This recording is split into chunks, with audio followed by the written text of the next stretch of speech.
Hello दोस्तों, आप सभी लोगों का हमारे ऑनलाइन प्लेटफॉर्म दी एजुकेशन फैकल्टी में बहुत बहुत हार्दिक अभिनंदन है। हम लोग एनसीईआरटी में बात कर रहे हैं और एनसीईआरटी के भारतीय इतिहास भाग 2 के बारे में बात करना है।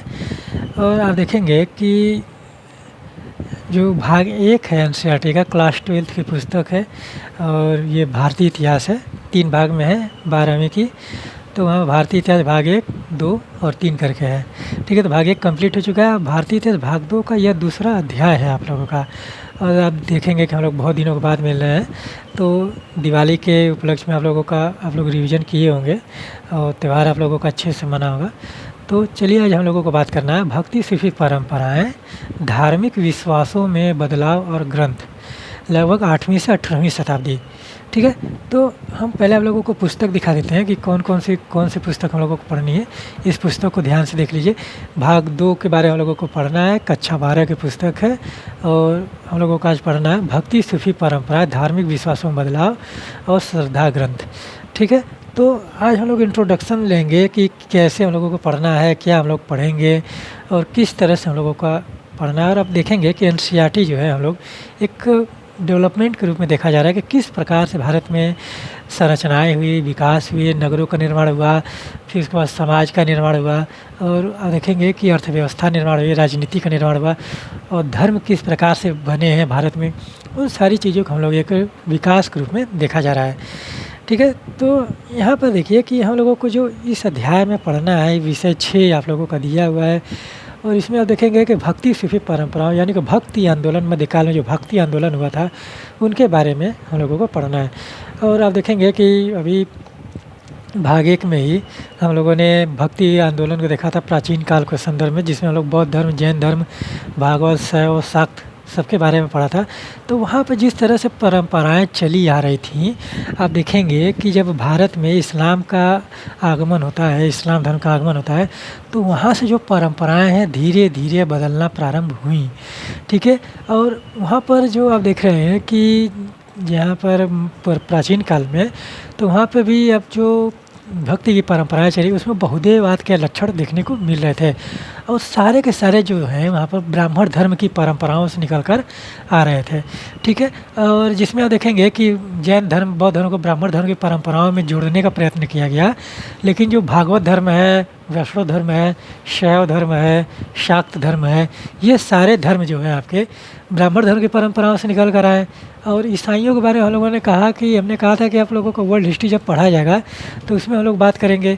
और यहाँ पर देखिए कि जो भक्ति आंदोलन है मध्यकाल का, वहाँ पर जो परंपराएं बदली, जब भारत में इस्लाम का आगमन हुआ तो वहाँ पर जो भक्ति की परंपरा है सूफी मत के आधार पर चलने लगी और धीरे धीरे यहाँ पर एकेश्वरवाद का प्रचलन देखने को मिलेगा। ठीक है सॉरी। तो यहाँ पर देखिए कि जो वहाँ पर सूफी मत का प्रचलन देखने को मिल रहा है मध्यकाल में, तो वहाँ पर हम आपको भक्ति आंदोलन के जो परंपराएं हैं उसको हम आपको बांट कर बता दे रहे हैं कि किस प्रकार से यहाँ पर चला था। ठीक है, तो फिर उसके बाद हम आपको लेकर आते हैं कि कैसे हम लोग यहाँ पर देखेंगे। तो यहाँ पर हम हिंदी साहित्य का थोड़ा सा उद्धरण लेंगे और आपको समझाने का प्रयत्न करेंगे कि मध्यकाल में किस प्रकार से वहाँ पर चीज़ें देखने को मिली थी। तो अगर हिंदी साहित्य की अगर माने भक्ति काल की, ठीक है, हम सिर्फ भक्ति काल के बारे में बात करेंगे क्योंकि देखेंगे कि आचार्य रामचंद्र शुक्ल ने जो हिंदी साहित्य के हैं उन्होंने भारत के साहित्य को, हिंदी साहित्य को 4 युगों में बांटा था। ठीक है, रीतिकाल, भक्ति काल, आधुनिक काल, इस तरह से करके, और एक और भी था, 4 भागों में बांटा गया है इस तरह से। तो हम भक्ति काल के बारे में बात करेंगे। ठीक है, तो भक्ति काल अगर हम लिख दें यहाँ पर और इसका जो समय काल है उसके बारे में आप लोग नोट डाउन करिएगा। तो भक्ति काल को हम कितने भागों में बांटते हैं? 2 भागों में। ठीक है, 2 भागों में हम लोग बांटते हैं। तो इन 2 भागों में आप देखेंगे कि कौन कौन से हैं, कौन कौन सी शाखाएं हैं। निर्गुण भक्ति शाखा, निर्गुण शाखा। ठीक है, और फिर उसके बाद देखिए सगुण भक्ति, सगुण शाखा, सगुण शाखा। ठीक, एक ये हो गया। और फिर इसके बाद आप देखेंगे कि इन दोनों को भी एक एक भागों में बांटा गया है। इसके भी 2 भाग हैं, निर्गुण भक्ति शाखा के जो भाग हैं ज्ञानाश्रयी, ठीक है, निर्गुण भक्ति शाखा के जो शाखाएं हैं दो, यहाँ पर ज्ञानाश्रयी है, ज्ञानाश्रयी शाखा, ठीक है। और यहाँ पर देखिए, यहाँ पर है प्रेमाश्रयी शाखा, ठीक है। और फिर उसके बाद देखेंगे कि सगुण भक्ति शाखा को भी दो भागों में बांटा गया है। सगुण भक्ति शाखा को भी दो भागों में बांटा गया है। और कौन कौन से हैं, यहाँ पर देखेंगे कि सगुण भक्ति शाखा में देखेंगे तो यहाँ पर रामाश्रयी, एक एक कवियों का हम नाम बता दे रहे हैं फेमस इनके बारे में। रामाश्रयी शाखा, ठीक है। और यहाँ पर आप लिख लीजिए कृष्णाश्रयी शाखा, कृष्णाश्रयी शाखा, दिख रहा है ना, देखिए यहाँ पर, ठीक है। तो इन भागों में भक्ति काल को बांटा जाता है। अगर निर्गुण भक्ति शाखा के जो ज्ञानाश्रयी और प्रेमाश्रयी शाखा के बारे में अगर हम बात करें तो यहाँ पर आप देखेंगे कि ज्ञानाश्रयी में कबीर आ जाएंगे, सबसे महत्वपूर्ण कबीरदास हो जाएंगे। और प्रेमाश्रयी में आप देखेंगे कि मालिक मोहम्मद जायसी हैं, घानानंद हैं, कुतुबन हैं, मंजन हैं, ये सारे लोग, यानी कि हम यहाँ पर मलिक मोहम्मद जायसी का नाम लिख दे रहे हैं। वहाँ पर आप देखिए, तो यहाँ पर हम लिख देते हैं मलिक मोहम्मद जायसी, ठीक है, मलिक मोहम्मद। और इनकी पुस्तक का नाम आप देखेंगे, आप जानते हैं पद्मावत है, और पद्मावत पर तो मूवी भी बन चुकी है संजय लीला भंसाली की। और रामाश्रयी शाखा के जो सबसे महत्वपूर्ण कवि हैं आप देखेंगे कि संत तुलसीदास हैं। और तुलसीदास की रचना का नाम आप जानते हैं कि रामचरितमानस है, ठीक है, रामचरितमानस है। और कृष्णाश्रयी भक्ति शाखा में आप देखेंगे कि सबसे महत्वपूर्ण कवि जो है सूरदास है, ठीक है, सूरदास है और मीराबाई है, ठीक। इन दो लोगों का नाम आप लोग कृष्णाश्रयी भक्ति शाखा में लिख लीजिए, ठीक है। तो यहाँ पर आप देखिए, और रामाश्रयी में देखेंगे कि रसखान भी आ जाते हैं, रसखान जो रचनावली की रचना किए थे वो भी आ जाते हैं आपके। तो ये सारे आपके महत्वपूर्ण कवि हैं। क्योंकि हिंदी साहित्य हम लोग नहीं पढ़ रहे हैं तो इसीलिए हम आपको सिर्फ एक एक कवियों के बारे में बात किए हैं कि इस तरह से भक्ति काल को हम लोगों ने बांटा है। और आप देखेंगे कि इसी भक्ति काल के बारे में हम लोगों को पढ़ना है। और जितने भी सूफी कवि आएंगे निर्गुण भक्ति शाखा में आएंगे, एकेश्वरवाद में जितने भी सूफी कवि आएंगे इसी में आएंगे, ठीक है। और सबसे ज़्यादा सूफी आते हैं इसमें आते हैं, प्रेमाश्रयी शाखा में सबसे ज़्यादा सूफी कवि प्रेमाश्रयी शाखा में आते हैं, ठीक है। तो इस तरह से आप लोग ध्यान दीजिएगा कि किस में आते हैं, निर्गुण भक्ति शाखा में। और कुछ कवि होते हैं जो सूफी मत के, वो ज्ञानाश्रयी में आते हैं। इस शाखा से सूफी कवियों का कोई भी संबंध नहीं है, ठीक है। तो यहाँ पर ये आपके ब्राह्मणवादी परंपराओं पर लेकर चलते हैं इसको, सगुण भक्ति शाखा को, रामाश्रयी और कृष्णाश्रयी। और इसी काल में आप देखेंगे कि कृष्ण भक्ति और राम भक्ति की सबसे जो महत्वपूर्ण चीज़ें देखने को मिली थी वो इसी भक्ति काल में ही देखने को मिली, ठीक है। तो इसको चीज़ को आप लोग ध्यान दीजिएगा। और चलिए हम लोग आते हैं अपने टॉपिक पर कि हम लोगों को इतिहास के संदर्भ में कैसे पढ़ना है। इतनी बातें तो आप लोगों को समझ में आई गई होंगी कि किस प्रकार से भक्ति की चीज़ें मध्यकाल में देखने को मिलती हैं। और वहाँ पर वो सारी चीज़ें आप लोगों को समझने का बस प्रयत्न करना है कि किस प्रकार से घटनाएं वहाँ पर देखने को मिल रही थी, ठीक है। तो हम लोग आज सिर्फ इंट्रोडक्शन के बारे में बात करेंगे कि क्या क्या हम लोगों को पढ़ना है। और फिर उसके बाद हम लोग कल से आपका पहला अध्याय, यहाँ पर पहला जो लेक्चर बनेगा धार्मिक विश्वास और आचरण पर, वहाँ पर पहला लेक्चर हम लोग बनाएंगे। और इस भक्ति काल में हम लोग सबसे ज़्यादा जो भक्ति काल की परंपरा हम लोग देखेंगे वो सूफी मत का प्रचार भारत में किस प्रकार से हुआ। और जहाँ पर देखेंगे कि इतिहास मोड़ लेता है, यहाँ पर देखिए कि इतिहास भारत का बदल रहा है। इतिहास, भारत के इतिहास में एक नई सभ्यता संस्कृति का जन्म होगा। तो जहाँ पर ये सारी चीज़ें जब डेवलप करती हैं, विकास करती हैं, तो वहाँ की सारी चीज़ें जो हैं आप लोगों के लिए बहुत ही ज़्यादा महत्वपूर्ण हो जाती हैं।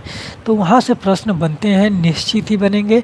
और लिखने के लिए भी आता है कि आप लोग ऐसे भी लिख सकते हैं। वहाँ पर आप लोगों के लिए सिविल सर्विस के एग्ज़ाम्स में जो रिटन एग्ज़ाम होते हैं उसमें भी ग्रेजुएशन लेवल में सारे के सारे प्रश्न यहाँ पर बनेंगे मध्यकाल से। और आप देखेंगे कि बहुत ही ज़्यादा जो परंपराएं आप देखिए कि सोच कर देखिए कि कितनी बहुत ही बड़ी बात है, आश्चर्य वाली बात है कि धीरे धीरे भारतीय सभ्यता संस्कृति में किस प्रकार से इस्लाम का उदय हो रहा है। धीरे धीरे वो भी अपने मत का प्रचार करेंगे और जिस प्रकार से भारत में इस्लाम की स्थिति है वर्तमान समय में, उसके आकलन करके आप सोचिए कि भारत में इस्लाम किस प्रकार से अपने पैर जमाए। ठीक है, हमने पिछले अध्याय में 3 यात्रियों के बारे में बात किया था, फ्रांसवा बर्नियर, अल-बिरूनी और आप देखेंगे कि इब्न बतूता। इन तीनों ने देखिए कि किस प्रकार से भारत में परंपराओं को, भारतीय रीति रिवाजों को, भारत में जितने भी चीज़ें हैं धर्म को लेकर और किस प्रकार से उनको परेशानियाँ हुई, वो सारी बातें उन लोगों ने बताया है। और कालांतर में आप देखेंगे कि जब भारत में 1206 ईस्वी में गुलाम वंश की स्थापना होती है, 1206 ईस्वी में कुतुबुद्दीन ऐबक के द्वारा, तो वहाँ पर देखिए कि किस प्रकार से कुतुबुद्दीन ऐबक, तो पहले तो दिल्ली में तो हुआ नहीं था, वहाँ पर लाहौर उसकी राजधानी थी, तो सिंध वाले क्षेत्र में गुलाम वंश की स्थापना हुआ था और वहाँ से वो मोहम्मद गोरी के विजित प्रदेशों पर शासन करता था। और उसके बाद जब 1210 में आप देखेंगे कि 1210-12 के लगभग में उसकी मृत्यु होती है, तो वहाँ पर इल्तुतमिश जब बैठता है वहाँ पर और 1236-36 तक वह शासन करता है लाहौर में, तो वही जो है आप देखेंगे कि इल्तुतमिश जो है वहाँ पर लाहौर से दिल्ली स्थानांतरित करता है अपनी राजधानी को और फिर उसके बाद आ जाते हैं वो लोग भारत के मध्य में। ठीक है, जब भारत के मध्य में आते हैं तो उनका जो साम्राज्यवादी विस्तार नीतियाँ हैं वो कहीं न कहीं कारगर साबित होती हैं और उन लोगों ने एकछत्र पूरे एकदम भारत पर कोई एकदम अखंड भारत बनाने का प्रयत्न किया था। और आप जानते हैं कि जब शासक वर्ग है, अगर वो महत्वाकांक्षी है, वहाँ पर अगर वो साम्राज्यवादी विस्तार नीतियों को लेकर चल रहा है, तो निश्चित ही आप देखेंगे कि वो एक बड़े साम्राज्य का स्वामी बनकर बैठेगा। जिस प्रकार से चंद्रगुप्त मौर्य, अशोक का शासन चला, फिर उसके बाद चंद्रगुप्त द्वितीय, विक्रमादित्य, फिर समुद्रगुप्त ने जिस तरह से दक्षिण के राज्यों को जीता था, उसी प्रकार से देखेंगे कि इस्लाम धर्म के जितने भी शासक आएंगे उन लोगों ने भी उसी तरह से साम्राज्यवादी विस्तार नीतियों को लेकर चला। और आप जानते हैं कि जब भारत में जो परंपराएं चल रही थीं, क्योंकि आप देखिए कि जब भारत में वही समुद्रगुप्त जब किया, दक्षिण के 12 राज्यों को जीता और उसको छोड़ दिया, तो उसको बोला गया ग्रहण मोक्षानुग्रह। क्या उस समय वहाँ पर आप देखेंगे कि क्या उस समय वहाँ पर नरसंहार नहीं हुआ होगा? क्योंकि युद्ध में हमेशा जन धन माल की हानि होती है। एक बात आप लोग ध्यान दीजिएगा, युद्ध कभी भी किसी के लिए फ़ायदेमंद नहीं रहा है, चाहे वो कोई भी हो। ठीक है, तो युद्ध में हमेशा हानि ही होनी है और एक लोग जीतेगा तो एक लोग हारेगा। और यहाँ पर देखिए कि जब साम्राज्य का विस्तार होगा तो जो शासक होगा उसके मन में भी उस तरह की भावनाएँ आएंगी, कहीं कोई ऐसा व्यक्ति ना आ जाए कि किनारे पर हम लोगों का साम्राज्य जो छिन्न भिन्न करने का प्रयत्न करे। तो वही हम आपको बताने की कोशिश कर रहे हैं कि कभी भी युद्ध किसी के लिए भी लाभदायक साबित नहीं हुआ। तो वहाँ पर भी मार काट हो रहा है। देखिए कि अशोक ने कितना बड़ा नरसंहार किया था कलिंग में, फिर उसके बाद गुप्त वंश का शासक जो था दक्षिण के 12 राज्यों को जीता, फिर उसके बाद कितने सारे वहाँ पर प्राचीन भारत में देखेंगे कि त्रिपक्षीय संघर्ष हुए हैं, फिर उतने सारे युद्ध लड़े गए, उतने सारे साम्राज्य का विस्तार किया गया। तो जब वही काम भारत में इस्लामिक शासक कर रहे हैं तो फिर उनको बुरा क्यों बोला जा रहा है? ठीक है, क्योंकि वो भी तो शासक हैं, वो भी तो राजा हैं। तो जब वो लोग आए हैं बाहर से आए हैं क्यों? क्योंकि जब भारत में जो तंत्र है, राजनीतिक तंत्र है, वो विफल होता है, तभी तो जाकर आप यहाँ पर आकर स्थापित हो सकते हैं। अगर भारत में कोई केंद्रीय शक्ति होती तो इस्लाम यहाँ पर आता ही नहीं। ठीक है, इस बात को समझने का प्रयत्न कीजिए। तो जब जो भारत के शासकों ने किया भारत में वही कार्य जब इस्लामिक शासक कर रहे हैं भारत में, तो उनको बुरा बोला जा रहा है। क्यों? क्योंकि वो बाहर से आए हैं, क्योंकि वो भारतीय नहीं है। ठीक है, तो इस तरह से आप देखिए कि किस प्रकार से, जिस तरह से आप सामाजिक व्यवस्था देखिए, मानसिकता देखिए कि इतिहास लेखन शैली किस प्रकार से कार्य कर रही है। तो वही आप देखिए कि जब अलाउद्दीन खिलजी जब भारत में दक्षिण अभियान कर रहा है तो उसको आप देखेंगे कि उसको क्रिटिसाइज़ किया जा रहा है, आलोचना उसकी की जा रही है कि वो भारत में इतने लोगों को मार रहा है, इतने लोगों को संहार कर रहा है, ये विजित कर रहा है, वो विजय कर रहा है। तो वहाँ पर वो सारी चीज़ें आलोचना का पात्र बन रहे हैं। लेकिन जब वही कार्य समुद्रगुप्त ने किया तो वो आलोचना का पात्र नहीं बना, क्योंकि उसकी उपलब्धियों का वर्णन किया गया, वहाँ उसका मूल्यांकन किया गया। ये है हम लोगों के जो परंपराएं हैं, जो इतिहास लेखन की शैली है, उसको आप समझने का प्रयत्न कीजिए कि किस प्रकार से यहाँ पर चीज़ें घटित हो रही हैं। ठीक है, तो यहाँ पर ये सारी बातें मध्यकाल के लिए हम लोग अभी बात करेंगे। भक्ति आंदोलन ख़त्म होगा तो हम लोग उस शासकों के बारे में बात करेंगे धीरे धीरे, और वहाँ पर हम लोग समझने का प्रयत्न करेंगे कि किस प्रकार से भारत में इतिहास लेखन शैली चली। ठीक है, तो हम लोग पढ़ रहे हैं धार्मिक विश्वासों में बदलाव और श्रद्धा ग्रंथ।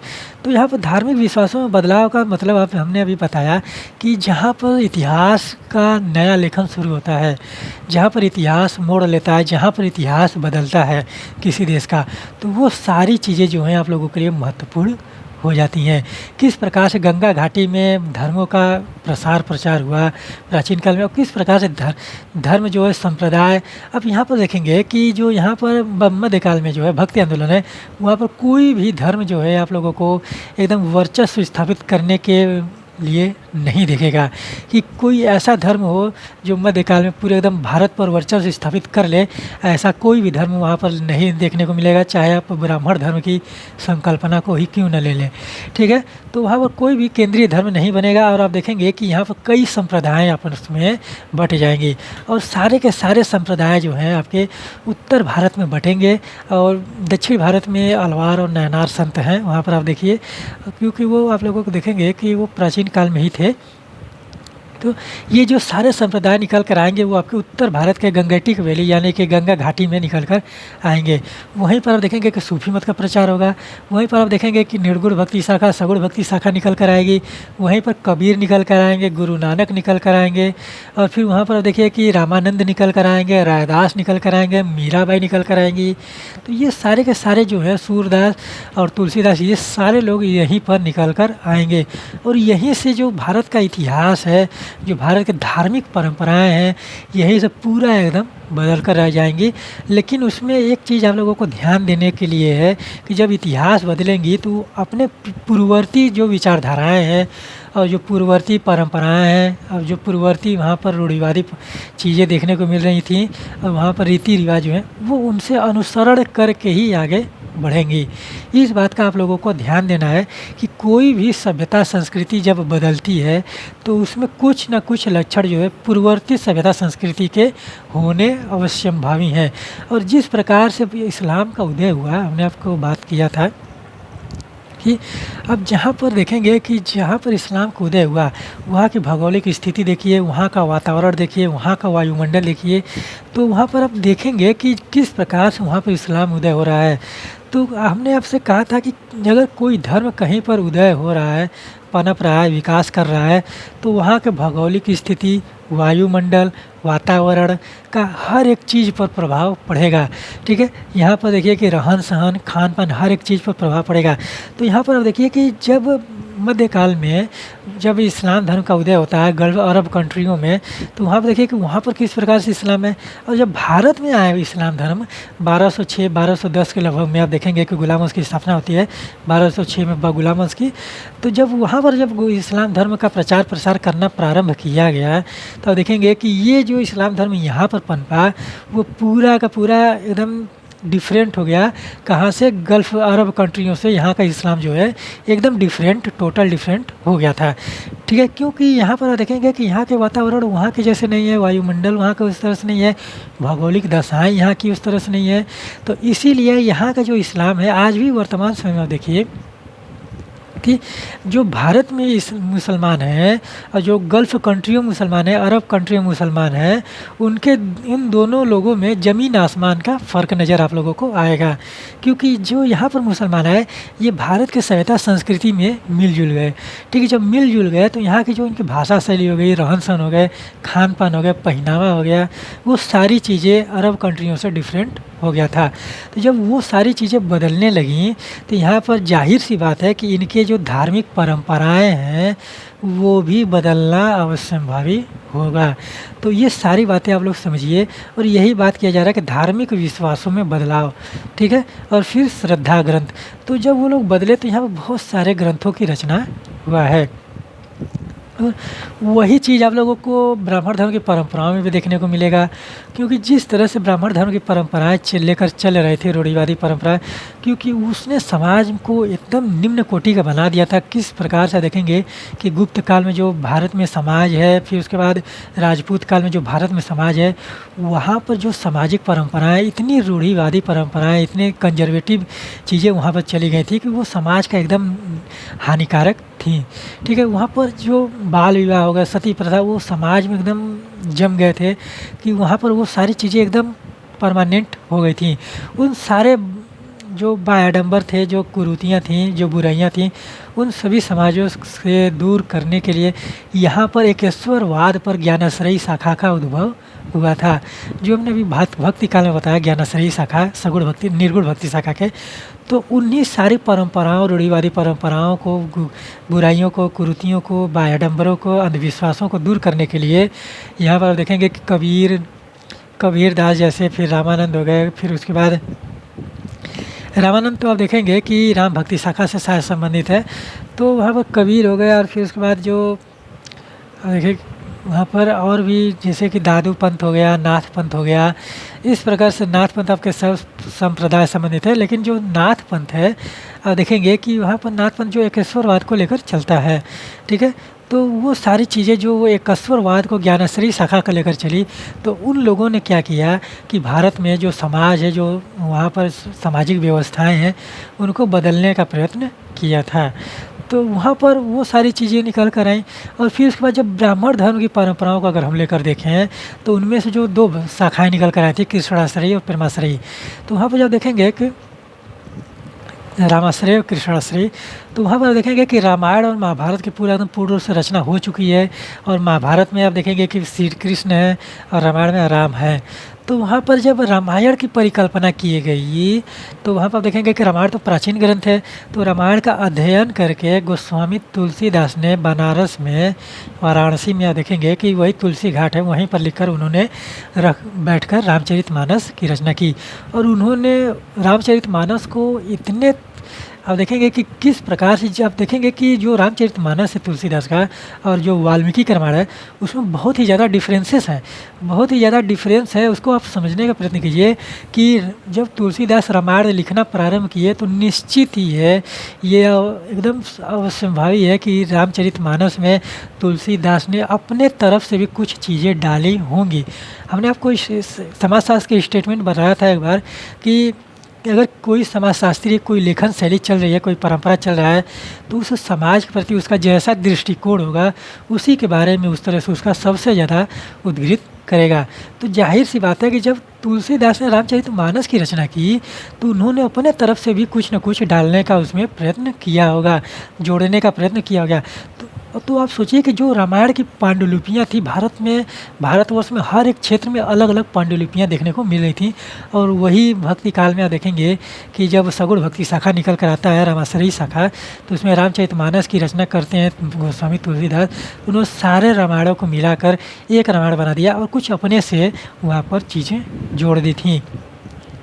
ठीक है, तो अगर वहाँ पर एक चीज़ समझने का प्रयत्न कीजिए कि रामचरितमानस अगर नहीं लिखी गई होती भक्ति काल में, तो वहाँ पर जो ब्राह्मण धर्म की परंपराएं हैं, आज कहीं ना कहीं उनका बहुत ही बुरा हाल हुआ होता।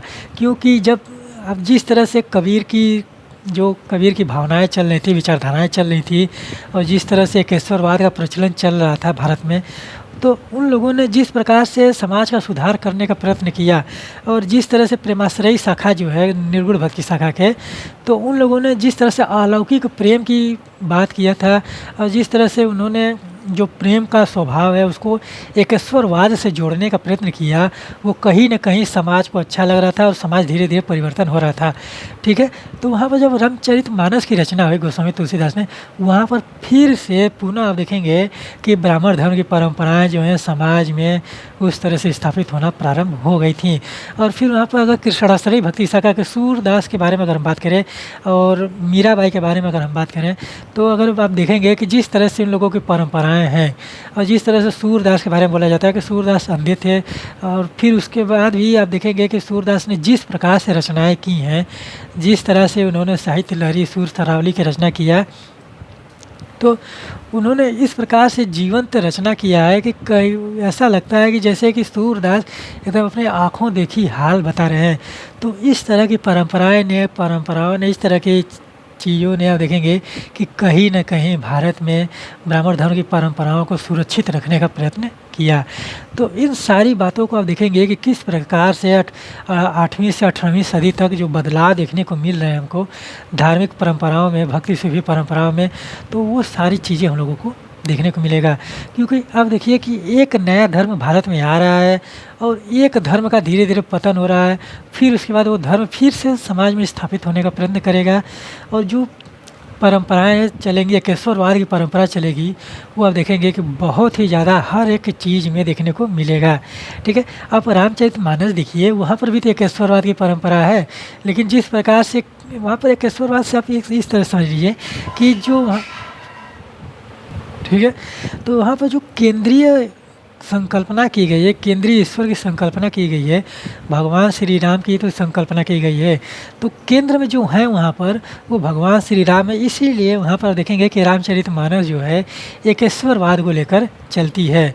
क्योंकि और फिर इसका देखिए कि राम जब होते हैं तो वहाँ पर जिस प्रकार से उनको दर्शाया गया है रामचरितमानस में, वो कहीं न कहीं आप देखेंगे कि जो वहाँ पर जो राम हैं, भगवान श्री राम है, पूरे सृष्टि के संकलन करता है, संरक्षण करता है। तो उस तरह से चीज़ें देखने को मिल जाए। क्योंकि जिस तरह से आप देखेंगे कि रामायण में जिस तरह से राम के जिस तरह से स्वरूपों को दिखाया गया है, सौम्य रूप दिखाया गया है, रौद्र रूप दिखाया गया है, फिर उसके बाद आप देखेंगे कि प्रेम रूप भी दिखाया गया है और दयालुता का रूप भी दिखाया गया है, तो और दान का भी रूप दिखाया गया है और वहाँ पर त्याग का रूप भी दिखाया गया है। तो जो मर्यादा पुरुषोत्तम राम है, उनके स्वरूप में हर एक चीज़ का स्वरूप दिखाया गया है और ठीक वही चीज़ ले जाकर आप देखेंगे कि भगवान श्री कृष्ण में भी दिखाया गया है कि किस प्रकार से सेक्रीफाइस करना है, किस प्रकार से बलिदान करना है। वो सारी बातें जो हैं एकेश्वरवाद को तरफ लेकर चलती हैं। क्योंकि महाभारत में भी आप देखेंगे कि वहाँ पर भगवान श्री कृष्ण ने जिस तरह से गीता का उपदेश दिया है, माना जाता है, ठीक है, तो जिस तरह से उन्होंने गीता का उपदेश दिया और वहाँ पर आप देखेंगे कि उन्होंने खुद को एक अपने आप में केंद्र में रख लिया है, तो वहाँ पर भी तो वो तो केंद्र में हो गए। तो वो सारी बातें आप देखेंगे कि यहाँ पर एकेश्वरवाद को लेकर चलना है। ठीक है, तो वो सारी चीज़ें आप लोग समझ के देखिए और यहाँ पर देखिए कि किस प्रकार से चीज़ें धार्मिक विश्वास बदल रहे हैं।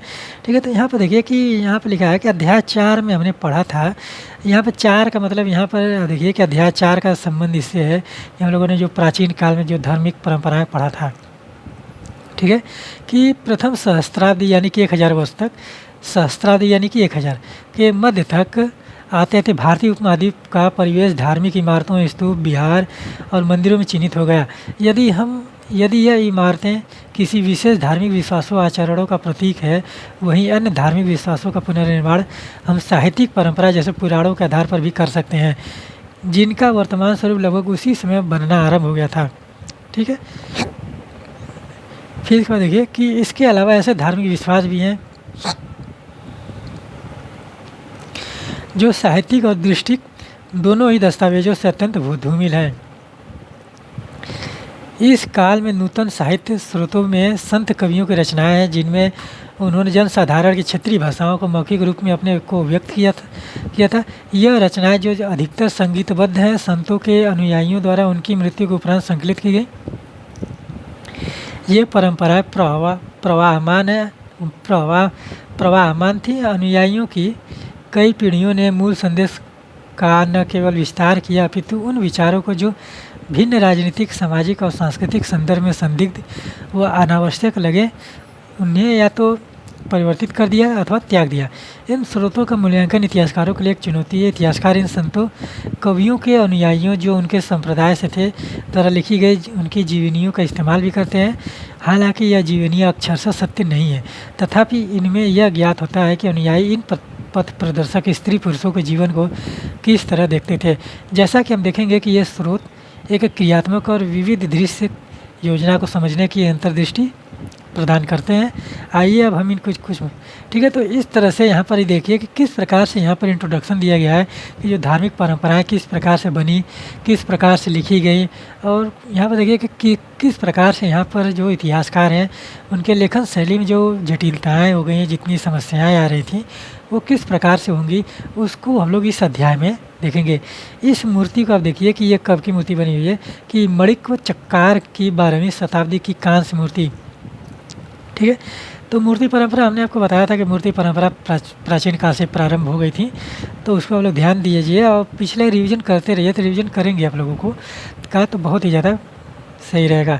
ठीक है, तो यहाँ पर लिखा है कि मणिक व चक्कार की 12वीं शताब्दी की कांस्य मूर्ति ये शिव के अनुयायी थे और तमिल में भक्ति गान की रचना करते थे। तो यहाँ पर देखिए कि ये इनकी भी पूजा होने लगी, क्योंकि ये शिव के अनुयायी थे, यानी कि नैनार संत थे। ठीक है, तो नैनार कौन थे? शिव के भक्त थे। तो वहाँ पर नैनारों के 64 संप्रदाय देखने को मिलते हैं और वहाँ बहुत ही ज़्यादा कॉम्प्लिकेटेड चीज़ देखने को मिलेंगी। तो यहाँ देखिए कि ये आपके मणिक चक्कार हैं, ये एक संत थे। कौन से संत थे? नैनार संत थे और 12वीं शताब्दी की कांस्य मूर्ति है। ये कांसे से बनाई गई 12वीं शताब्दी की यह मूर्ति है। ठीक है, तो इस तरह से आप लोग पढ़िए और आप लोग इसको एक बार पढ़ लीजिएगा, फिर उसके बाद हम लोग इस पर बात करेंगे, तब आप लोगों को ज़्यादा समझ में आएगा। ठीक है, तो यहाँ पर आप देखिए कि किस प्रकार से हमने आप लोगों को चीज़ें समझाने का प्रयत्न किया, कि आप वहाँ पर समझने का प्रयत्न कीजिए कि किस प्रकार से धार्मिक विश्वास बदल रहे थे, किस प्रकार से एक नया धर्म भारत में आकर स्थापित होने का प्रयत्न कर रहा है, और उसमें जो चीज़ें द्वंद्वात्मक चीज़ें देखने को मिलेंगी वो सारी बातें हम लोग आगे चलकर बात करेंगे। तो यहाँ पर ये सारी चीज़ें आप लोग समझने का प्रयत्न कीजिए और समझिए और देखिए और पढ़िए, पढ़ते रहिए, और जब पढ़ते रहेंगे ना तो आप लोगों का जो चीज़ें हैं वो सिस्टमेटिक ढंग से चलेंगी। ठीक है, तो उम्मीद करते हैं कि आप लोगों को यह लेक्चर पसंद आएगा और आप लोग लाइक करिए, कमेंट करिए, शेयर करिए। ठीक है, और आप लोग अपने सुझाव कमेंट बॉक्स में दे सकते हैं और टेलीग्राम चैनल से जुड़कर भी वहाँ पर अपने सुझाव दे सकते हैं। ठीक है, तो यहीं पर मैं अपने वाणी को विराम देता हूँ और आशा करता हूँ कि आप लोग स्वस्थ होंगे, अपने परिवार का, माता पिता का ख्याल अच्छे से रख रहे होंगे। तो चलिए मिलते हैं अगले लेक्चर में, नेक्स्ट लेक्चर में। तब तक के लिए धन्यवाद।